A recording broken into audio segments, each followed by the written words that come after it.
في الفتوح والغنوم ورسوم وتوبة النصوص صلاح اللسان والروح الأنية أن الله تعالى يشفي أمراضنا عاجلا ولا آجل ويحفظنا من آفات الدارين والشياطين والجنات والناس أجمعين. فجعل هذه النية وعلى كل صالحة وإلى حضرة النبي محمد صلى الله عليه وسلم وأزواجه ذريته وأهل بيته وأنصاره وأصحابه ثم أرواح جميع الأنبياء والمرسلين والأولياء والشهداء والصالحين والأئمة المجاهدين والعلماء العاملين ثم بين مهاجر إلى الله من بن عيسى صلى الله من نبينا المقدم محمد بن علي العلوي برسالتنا لأبي علي المشرك إلى عبد الله مغاربي تاج الكبير عبد الرحمن السكاكي عبد الله سكران ونور شرف بن المصحف الإمام الإمام أحمد بن زيد الحمزي وصول المفرد ثم لما عبد الله بن مرشد وسلم حديثا عبد الله بن شرف الوالي عبد الرحمن السكاكي وخلفان معروف العنوان محمد العباس ووصولهم وأبرزهم من أرواح خصوصا جماعة مجلس كلية سبو سبت ووصولهم وأبرزهم من أرواح والدينا وأمهاتنا وجدادنا وجداتنا وعمامنا وعمتنا وأخوالنا خالاتنا وجميع المسلمين والمسلمات والمؤمنين والمؤمنات أن الله تعالى تكشاف بالرحمة والمغفرة إلى حضرة النبي محمد صلى الله عليه وسلم بسر أسرار الفاتحة. أعوذ بالله من الشيطان الرجيم. بسم الله الرحمن الرحيم. الحمد لله رب العالمين الرحمن الرحيم مالك يوم الدين إياك نعبد وإياك نستعين صراط الذين أنعمت عليهم غير المغضوب عليهم ولا الضالين. الحمد لله ذي الجلال وشارع الحرام والحلال ثم صلاة الله مع سلامي على النبي المصطفى الإمام محمد خاتم رسل ربه وآله وصحبه من بعده أما بعد. Yang al-fakir hormati segenap para asatidzah, para orang tua tokoh masyarakat, diantaranya orang tua kita Bapak Ustadz Haji Ali, Bapak Haji Hasib, diantaranya juga ada guru-guru kita Ustadz Anang Hashim, Ustadz Jarkasi, Ustadz Kiai Haji Jumadi Hussein, Kiai Haji Abdurrahman, Kiai Haji Mahmudin, Ustadz Taufikur Rahman bin Kiai Marta, dan yang al-fakir hormati juga diantaranya Ustaz Syihabuddin, Ustaz Nabi Setiawan, dan seluruh orang tua para asatidzah yang mohon maaf tak sebutin namanya satu persatu. Namun insya Allah tak mengurangi rasa hormat ta'lim saya kepada antum sekalian.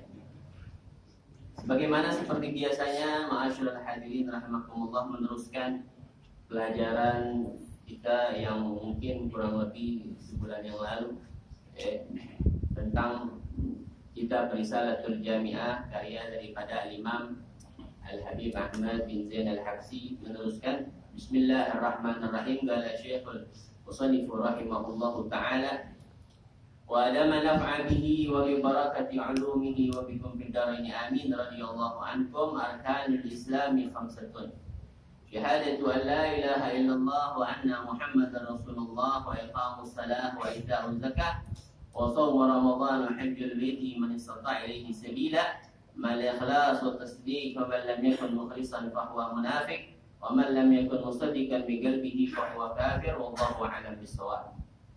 Ma'asyiral hadirin rahimakumullah, meneruskan penjelasan kitab daripada Risalatul Jami'ah, masih awal kitab yaitu Arkanul Islam, rukun daripada rukun Islam. Apa itu Islam? Islam secara bahasa maknanya al-istislam wal inqiyad, penyerahan diri dan tunduk. Itu secara bahasa. Islam maknanya istislam wal inqiyad, penyerahan diri kita kepada Allah Subhanahu wa taala dan tunduknya kita kepada aturan Allah Subhanahu wa taala. Itu secara bahasa istislam. Islam bermakna al-istislam wal inqiyad. Dan secara istilah maknanya al-inqiyad li ahkam syar'iyyah, tunduknya kita kepada hukum-hukum syariatnya Allah. Jadi kalau orang udah mengucapkan asyhadu an la ilaha illallah wa asyhadu anna Muhammadar Rasulullah, dia mesti tunduk dengan aturan-aturan yang diterapkan oleh Allah Subhanahu wa taala. Jangan sampai dia udah mengucapkan syahadat Tapi dia masih minum khamar, sedangkan khamar dilarang sama Allah Subhanahu wa taala. Dia ngucapin syahadat, tapi dia masih zina sama Allah, masih zina, bermaksiat kepada Allah Subhanahu wa taala. Berarti dia belum tunduk seutuhnya kepada Allah Subhanahu wa taala. Jadi maknanya Islam adalah tunduknya kita kepada aturan Allah Subhanahu wa taala. Yang haram katakan yang haram, yang halal katakan yang haram. Jangan kita nawar-nawar, giliran cewek cakep kita bilang halal, yang nenek-nenek kita bilang haram. Nggak boleh haram sentuhan. Kalau perawan halal nih, nggak apa-apa, nggak pakai syahwat. Jangan, yang haram boleh. Itu makna Islam. Makna Islam. Jadi arkanul Islam khamsatun, rukun Islam ada 5. Nah, jadi rukun-rukun Islam ada 5. Ada yang namanya syarat-syarat Islam, syurut-syurut Islam. Syarat-syarat Islam ada 6. Kalau rukun-rukun Islam ada 5. Syarat orang mau masuk Islam itu ada 6. Jadi ini Pak Haji mungkin atau Ustaz-Ustaz yang di masjid, kalau ada orang masuk Islam, lihat masuk gak dalam syarat ini. Sebagaimana dalam kitab Bil Fawaidus Taminah, dalam kitab Fawaidus Taminah karya Al-Habib Muhammad bin Salim bin Hafiz, bapaknya Habib Umar bin Hafiz, tapi kecil, tapi ajib. Banyak faedah-faedah yang klasik. Kata beliau, syurutul Islam sittah, syarat-syarat Islam ada 6. Pertama, aklun, mesti berakal. Jadi kalau ada orang gila datang ke masjid mau masuk Islam, agak sah Islamnya. Orang gila, orang gila telanjang mau masuk Islam, agak sah Islamnya, agak bisa. Kedua, buluk, sudah balik. Anak kecil baru setahun masuk Islam, nggak bisa. Ustaz kalau dia mati gimana? Masih masyhur. Ada dosanya, belum ada hitungannya. Jadi pertama syaratnya agal, berakal. Nggak bisa orang gila masuk Islam. Dihukumkan nanti dia masuk surga Allah Subhanahu wa taala kalau gila ini dari kecil. Kedua, buluk, sudah balik. Balik yang udah mimpi basah kalau laki, atau perempuan sudah haid atau sudah umur 15 tahun. Ketiga, adamul ikrah, nggak ada yang namanya paksaan. Ini jelas agama kita melarang memaksa orang untuk masuk ke agama kita. La ikraha fiddin, nggak ada paksaan dalam agama kita. Kalau ngajak boleh nggak? Boleh ngajak mah, tapi nggak boleh maksa. Ngajak kan memaksa beda. Kalau ngajak kita ajak dengan kebaikan, dengan akhlak kita, dengan sifat kita. Banyak kan orang-orang nasrani, orang-orang di luar kita tersentuh itu dengan akhlak kita. Bukan ucapan kita, tapi akhlak kita. Akhlak kita kepada sama manusia, sama saudara kita, dia kesentuh nanti dengan perbuatan amal kebaikan kita yang kita tampakkan, yang kita contohkan, sebagaimana Nabi Muhammad SAW mencontohkan kepada kita. Terus yang keempat, wanutku bisyahadatin, mesti mengucapkan 2 kalimat syahadat bagi yang mampu untuk mengucapkan. Kalau orang nggak pakai ngucapin, syarat aja. Syarat aja. Wanutku bisyahadatin, kalau dia mampu untuk mengucapkan, dia wajib mengucapkan. Wal bila, dan yang kelima adalah berturut-turut, berlangsung. Syahadu an la ilaha illallah. Jangan pakai ngopi dulu di warteg. Ngopi dulu sengaja merokok 3 batang. Langsung syahadu an la ilaha illallah wa asyhadu anna Muhammadar Rasulullah. Nggak usah pakai wudu deh. Orang muslim Islam suruh wudu dulu, suruh mandi dulu, enggak ada. Syarat-syaratnya 6 saja. Syarat wudu aja mesti apa? Mesti Islam. Orang wudu, syarat sahnya wudu mesti Islam. Kalau nggak Islam kagak sah. Jadi wudu nggak memenuhi syarat, atau mandi enggak. Nanti kalau dia ngucapin syahadat, dia wudu, ya tafadhal, dia mandi, dia sunahkan. Itu yang kelima. Yang terakhir, yang keenam, at-tartib. Mesti berurutan. Asyhadu an la ilaha illallah dulu, baru asyhadu anna Muhammad Rasulullah. Nggak boleh asyhadu anna Muhammad Rasulullah dulu, baru asyhadu an la ilaha illallah. Mesti berurutan. Asyhadu an la ilaha illallah wa asyhadu anna Muhammad Rasulullah. Di rukun Islam ada 5, dan syarat-syarat Islam, masuk Islam ada 6. Syahadatu an la ilaha illallah wa anna Muhammadar Rasulullah. Yang pertama, rukun-rukun Islam adalah syahadatu an la ilaha illallah. Kita bersaksi bahwa tiada Tuhan selain Allah. Maksudnya apa? Kita meyakini bahwa tidak ada satupun zat yang wajib disembah kecuali Allah. Kalau la ilaha illallah kalau dikupas luas banget. Dia Mahmudin tuh pakarnya. La ilaha illallah, orang-orang masya Allah, orang-orang yang ahli fikir. La ilaha illallah maknanya luas. Tapi secara istilah aja nih, maknanya i'tiqadan alla ma'budu bihaqqin illallah. Enggak ada yang wajib secara zat kita sembah kecuali Allah Subhanahu wa taala. Allah Subhanahu wa taala itu adalah zat yang wajib memiliki segala kesempurnaan. Jadi segala kesempurnaan wajib pada diri Allah Subhanahu wa taala. Yang kita ketahui sifat wajib pada Allah ada berapa? 20. Bukan berarti 20 aja, itu yang wajib kita hafalkan. Yang wajib kita ketahui 20 sifat yang wajib bagi Allah Subhanahu wa taala. Sifat mustahilnya 20, ada enggak bahas deh. 20 sifat mustahilnya. Sifat Rasulullah yang wajib 4, yang jaiz yang mustahil 4. Sifat jaiznya yang boleh bagi Allah 1, bagi Rasulullah 1, semuanya ada berapa? Hah? Pada lapar kali ya. Santai aja ngajinya. Itu yang wajib kita hafal. Pertama syahadatu an la ilaha illallah wa asyhadu anna Muhammadar Rasulullah. Kedua, yang pertama kita harus bersaksi meyakini bahwa Allah Subhanahu wa taala tiada Tuhan selain Allah Subhanahu wa taala dan Nabi Muhammad utusan Allah. Kalau dia beriman sama Allah tapi nggak beriman sama Rasulullah, imannya ditolak sama Allah Subhanahu wa taala. Orang Nasrani beriman nggak sama Allah? Orang Yahudi percaya nggak sama Allah? Percaya. Tapi dia nggak beriman sama Rasulullah. Dia nggak mau ada Nabi setelah Nabi Isa. Dia nggak mau ada Nabi setelah Nabi Musa. Diterima imannya sama Allah, ditolak sama Allah. Jadi ada perkara-perkara yang kalau kita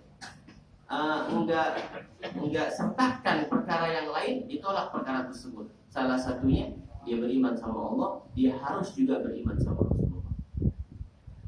Yang kedua, rukun Islam yang kedua, iqamus shalah, mendirikan salat. Nah, ini juga salat sama zakat ini berkaitan karena banyak pergandengan dalam Al-Qur'an. Bahkan kata ulama dia salat tapi dia kagak zakat, salatnya ditolak sama Allah Subhanahu wa taala. Hati-hati orang yang punya duit, yang sudah memenuhi syarat haul dan nisab, keluarkan zakatnya. Baik, orang yang enggak mengeluarkan zakat, salatnya bisa ditolak oleh Allah Subhanahu wa taala. Karena salat dan zakat, bahkan Sayyidina Abu Bakar Siddiq memerangi dalam kepemimpinannya orang yang enggak mau membayar zakat. Sayyidina Abu Bakar Siddiq saking kerasnya. Karena itu selalu bergandengan antara salat dan zakat. Jadi yang kedua adalah iqamus salat, mendirikan salat. Kenapa dinamakan salat? Summiyas salatu salatan li'annaha silatu bainal 'abdi wa rabbih. Fa idza qata'a as-salat inqata'at tilka as-silah.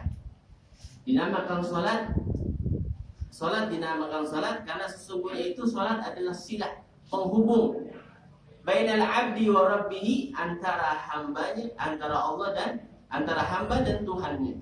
Jadi salat itu penghubung antara hamba dan Allah Subhanahu wa taala. Kata ulama, fa idza qata'a as-shalah, kalau salat itu dia enggak putusin, in qata'at tilka silah, maka tali hubungan kita hamba kepada Allah Subhanahu wa taala terputus juga. Jadi salat salat. Orang kalau ninggalin salat karena ingkar. Salat ninggalin salat ini ada dua. Ada karena ingkar, ada karena males.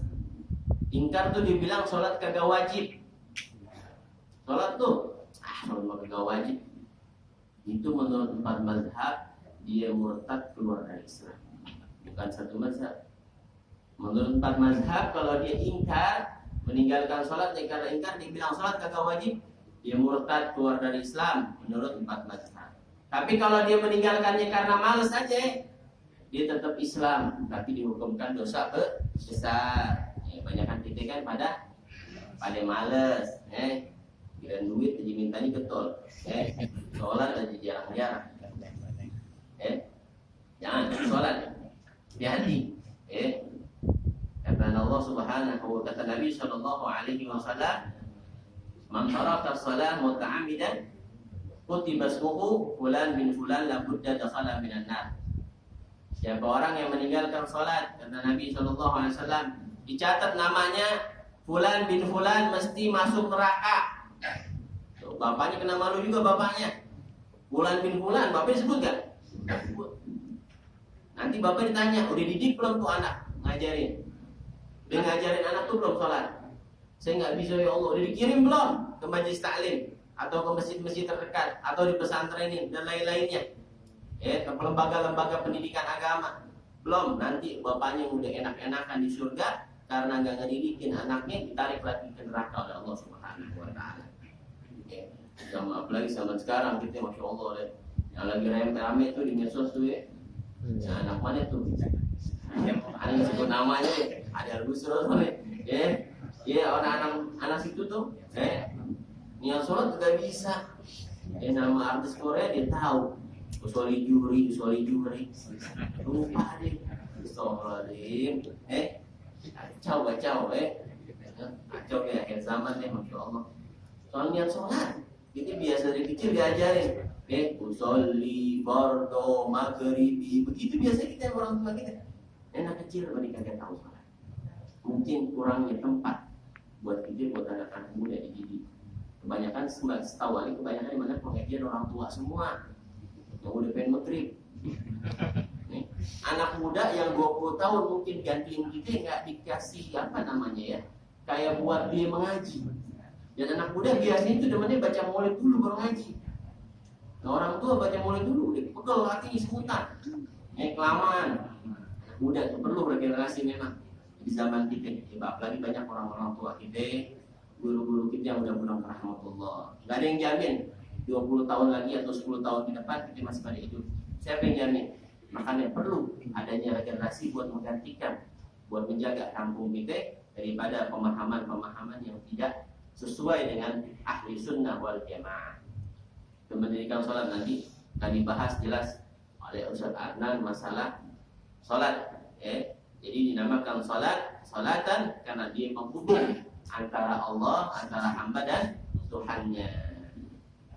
Dan hati-hati meninggalkan sholat, kata Imamul Haddad dalam kitab Faidul Mukhtarah, mimma yurisu su'al khatimah tarkus sholat. Di antaranya yang menyebabkan matinya seseorang itu mati buruk, mati jelek, su'ul khatimah adalah sebab dia meninggalkan sholat. Perhatikan mobil khusus subuh anak-anak kita. Subuh bangunin. Orang dulu mah disebor. Disebor aja bro, kalau bangun. Anak dulu kalau belum sholat asar main bola tuh, sama babe anak udah ada rotan dari Irian tuh. Anak udah buang ternyata masih banyak. Rotan orang dulu disautetin gitu lu biar kata main ke gawang apa, yang penting sholatnya lu tinggal. Tuh. Orang dulu begitu. Anak sekarang kita pukul, lapor polisi, kita angkat kita. Jangan coba-coba dah. Itu orang dulu tuh, makanya pada jadi, pada berkah. Sabar sama orang tuanya, dikebukin, diapain. Sabar sama anak sekarang mah. Baperan kalau bahasa sekarang, baperan. Jadi mendirikan sholat.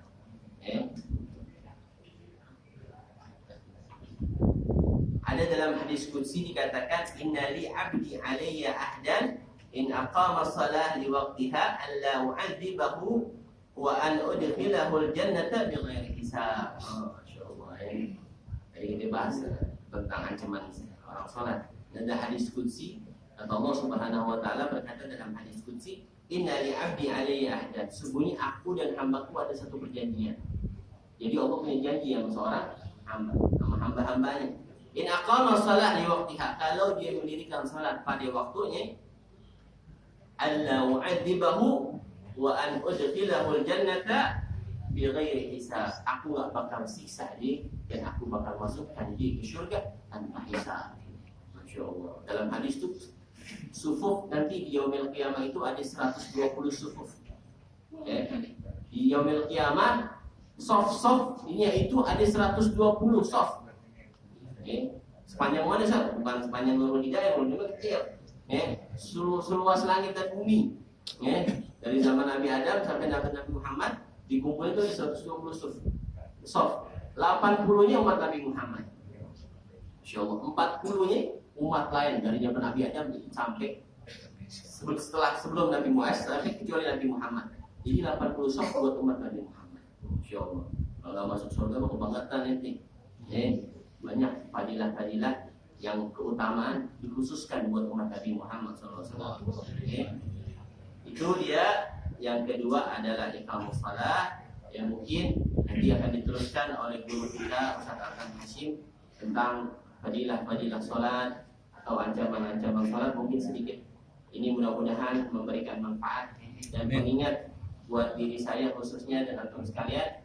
Wabillahi taufiq wal hidayah. Assalamualaikum warahmatullahi wabarakatuh.